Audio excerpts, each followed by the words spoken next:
Everything's about telling a story. That's what we, as storytellers, love to do. Creative is a process, and not everybody has the same process. We built this for creators and creatives.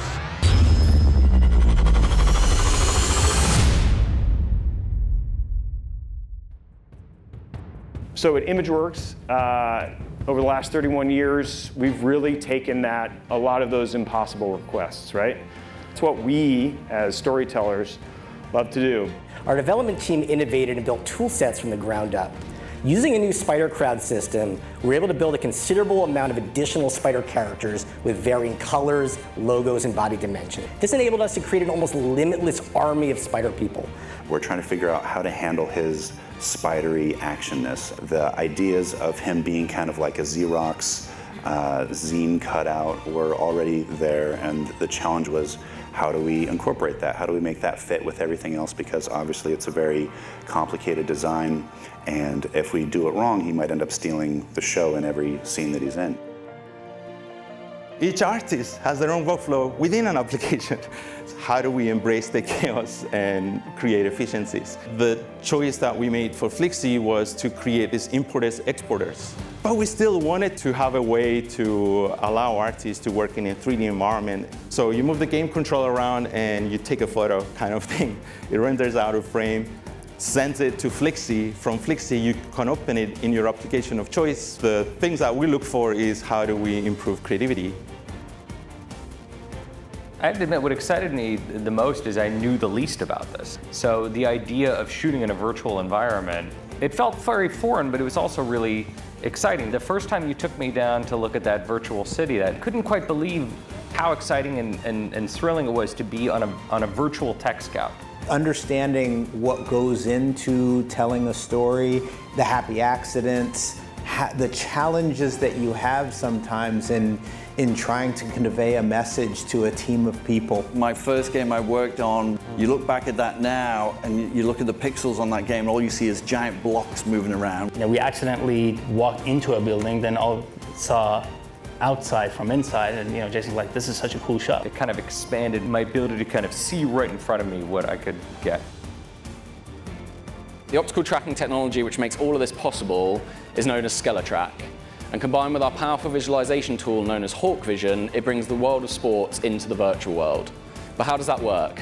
So the applications that we develop on top of these virtual simulations are built for live broadcast. And going fully virtual allows us to create impossible camera angles like this to see how the puck is going just between the arm and the leg of the goalkeeper.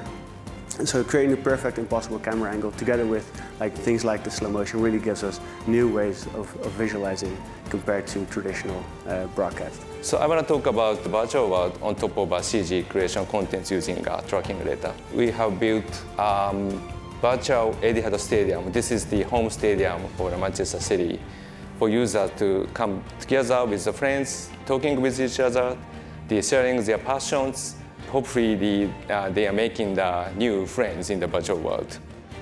I love to make things like this in an immersive space where the artist can feel and act. We were able to previs so precisely. I saw the image and I felt, wow, I'm in there. Obviously, optimization is a big part of it, where we use Unreal Engine, and one of the big deals we have is we have so much resolution on our wall, you can't compare it to the PC you're working on. That's actually why we are here at Sony Innovation Studios. Is we want to build and create technology that enables Anastasia and her team to create and do whatever they want. What crazy ideas can you come up with next?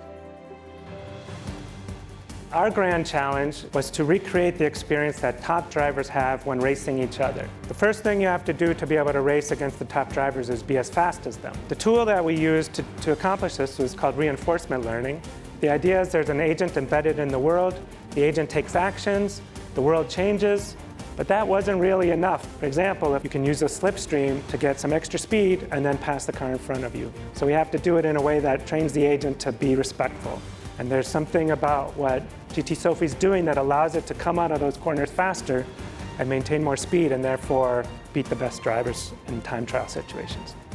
From the beginning, we've been really creatively inspired. Once we found Jan's story and there was a real story we could tell, that's really the key that unlocked everything, because it just made everything feel authentic. I used the Sony Venice 2, the Rialto. I knew from the get-go this is the one that I wanted to use. One thing that was extremely important to Neil was that the audience always knows what's going on the track. Finally got this genius idea, well, why don't we use the same car that they have? This way you could keep up with them barely, because he had so many cameras on it. For us, we really wanted to have the actors out there because they're feeling the G-forces. It looks real. Authenticity was what we were trying to capture. The game itself is built on realism. We've seen a lot of effects-heavy driving stuff and racing. Doing it in a realistic fashion would help us kind of take the movie to a new level and make it really feel fresh and different than anything else out there. PlayStation VR2 support in Gran Turismo 7. High FPS and high refresh rates are required. This is achieved by optimizing the user interface. PSVR 2 has an HDR 4K panel. It also has a 6DO motion tracking, and we can use gaze tracking features. Today, I'm here to talk to you about screen space shadows. Days Gone on the PS4 was the first game to use this technique, and it used it primarily or only for the sun shadows. Later titles used it for point and spotlights. And the interesting thing you can see here is actually there's a 1 pixel edge around some of these trees, and this is simply because a pixel doesn't shadow itself, but it shadows the next one. So that is the screen space effect. Personalization and customization are a big thing. So when we were working on machine learning R&D, we were thinking about how that can help with personalization. Masks, like you see on this monkey crew here, seem like a good target to do exploration. And so we looked into this idea of using mesh-based constraints so that this actually abides by the avatars we're using.